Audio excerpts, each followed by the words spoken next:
మగువా ఓ మగువా episode number 107 review. సింధూర ఒకచోట కూర్చొని బాధపడుతూ ఉంటుంది కన్నీళ్లు పెట్టుకుంటూ. చెన్నకేశవులు గారు బయటికి వెళ్తూ ఉంటారు కదా, ఆమెను చూసి సింధూర దగ్గరికి వెళ్ళి, అమ్మ సింధూర, కష్టాలు ఇలాంటివన్నీ మనకు మన సహనాన్ని పరీక్షించడానికే వస్తాయి, కాలమే అన్నిటికీ సమాధానం చెప్తుంది, నువ్వేం బాధపడకమ్మా అనేసి చెప్పి వెళ్తారు. అయినా కూడా సింధూర పాపం దిగులుగానే ఉంటుంది. చంటి ఎదురొస్తాడు. ఆయన సత్యవతిని వెతకడానికి వెళ్తూ ఉంటాడు కదా, చంటి ఎదురొస్తాడు. ఆయన వెళ్ళిపోతారు. ఆ తర్వాత సింధూరను చూసి చంటి దగ్గరికి వచ్చి అమ్మాయి గారు అని పిలుస్తాడు.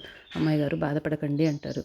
అత్తమ్మ నన్ను దూరంగానే పెడుతోంది, దగ్గరికి అస్సలు రానివ్వడం లేదు, నా మాట నమ్మడం లేదు, నాతో మాట్లాడడం లేదు చంటి అని బాధపడుతుంది సింధూర. చెంచలమ్మ గారు మీ మీద ఇప్పుడు కోపడినా కూడా తర్వాత మిమ్మల్ని దగ్గర తీసుకుని ఎంతో ప్రేమగా చూసుకుంటారు.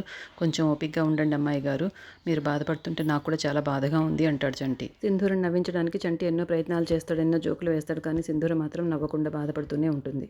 ఆ తర్వాత చెన్నకేశవులు గారు ఊరంతా వెతుకుతూ ఉంటారు ఫోటో చూపించి.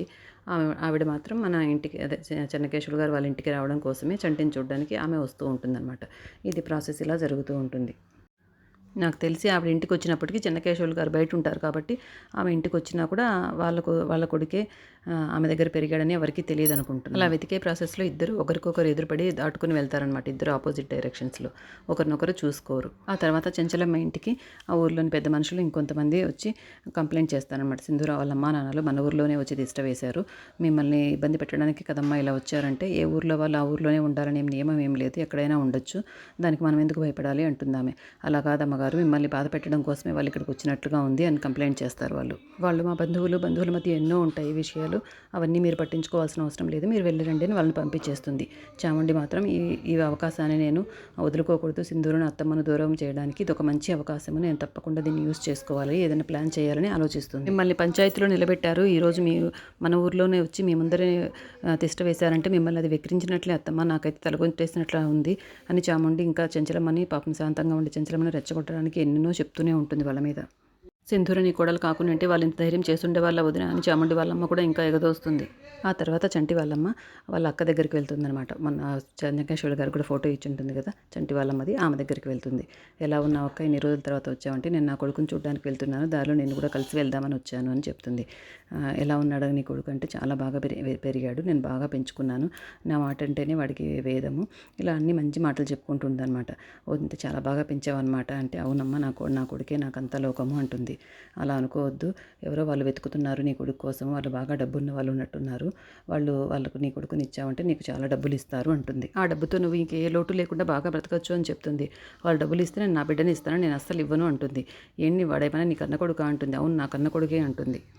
వాడు నా కన్న కొడుకు కాకపోయినా నా గుండెల మీద పెట్టుకుని పెంచాను, నా ఆశలన్నీ వాడి మీదే పెట్టుకున్నాను, నేను కళ్ళతల్లి కాకపోయినా కూడా పెంచిన తల్లి ప్రేమనే ఎంతో గొప్పది అని చెప్తుంది. ఎవరు వచ్చినా కూడా నేను నా బిడ్డను వదులుకోను, నువ్వేమైనా నా గురించి వివరాలు చెప్పావా వాళ్ళకని అడుగుతుంది. లేదు, నువ్వు ఎక్కడున్నావు, ఏం చేస్తున్నావు, ఆ వివరాలన్నీ నేనేం చెప్పలేదు అంటుంది. నేను వెంటనే వెళ్ళిపోతాను ఇక్కడ నుండి, మీరు ఎవరు వచ్చి అడిగినా కూడా నువ్వు నా గురించి ఏం తెలియదు అని చెప్పంటే, నేను ఆల్రెడీ వాళ్ళకి అదే చెప్పాను, నువ్వేం భయపడిన అవసరం లేదు, రాక వచ్చి కూర్చొని మళ్ళీ తీసుకెళ్ళి కూర్చోబెడుతుంది. ఈ సంవత్సరాల తర్వాత వచ్చిన తర్వాత భోజనం చేయకుండా ఎలా వెళ్తావు, నేను భోజనం చేస్తాను, తినేసి వెళ్దు అంటే, లేదు నేను కావాలంటే తర్వాత వచ్చి తింటాను, నా కొడుకుని కలిసే వరకు నాకు మనశ్శాంతి లేదు అంటుంది. లేదక్క నువ్వు వెళ్ళడానికి వీల్లేదు, 20 ఏళ్ళ తర్వాత వచ్చావు, ఎలాగా ఒక్క పూటైనా భోజనం పెట్టుకుని నేను ఎలాగ పంపిస్తాను, నువ్వు వెళ్ళడానికి వీల్లేదు, ఇక్కడ కూర్చుని ఖచ్చితంగా నువ్వు తినే వెళ్ళాలని కూర్చోబెడుతుంది బలవంతంగా. కానీ మనసులో మాత్రం, నీకు అన్న కొడుకు వాడు ఎలాగ అవుతాడు, ఆ బాబుకి ఎట్లయినా నేను తెలియజేయాల్సిందే అని మనసులో అనుకుంటుంది. చెన్నకేశవులు గారికి నాకు తెలిసి ఫోన్ చేస్తుంది ఆమె. తర్వాత చెన్నకేశవులు గారు ఊరంతా తిరిగి పాపం అలసిపోయి తన బిడ్డ జాడ తెలియక వచ్చి బాధపడుతూ ఉంటాడు. ఇంకెప్పుడు దొరుకుతాడు నా బిడ్డ, ఇది నేను ఎవరికి చెప్పుకోలేని సమస్య అనేసి కాళ్ళు కడుక్కొని ఇంట్లోకి వెళ్తాడు. అలసిపోయి చైర్లో కూర్చొని తన భుజం మీద ఉన్న కండువా తీసి పక్కన పెడతారు. ఆ కండువా పాటి జేబులో ఉన్న ఫోటో కూడా సోఫాలో పడుతుందన్నమాట. అప్పుడు చంటి వచ్చి అలా చూస్తూ ఉంటాడనమాట. ఇందులో ఎపిసోడ్ అయిపోతుంది. మరి చంటి వాళ్ళ అమ్మ ఫోటో చూశాడో లేదో రేపటి ఎపిసోడ్లో తెలుస్తుంది. ఇక రేపటి ఎపిసోడ్లో సింధూర మీద చాముండి వాళ్ళ అమ్మ నాన్న అందరూ కలిసి ఒక ప్లాన్ వేస్తారనమాట. దాంతో ఏమైనా సింధూర మీద చెంచలమ్మ కోపం వస్తుందో రేపు చూద్దాం.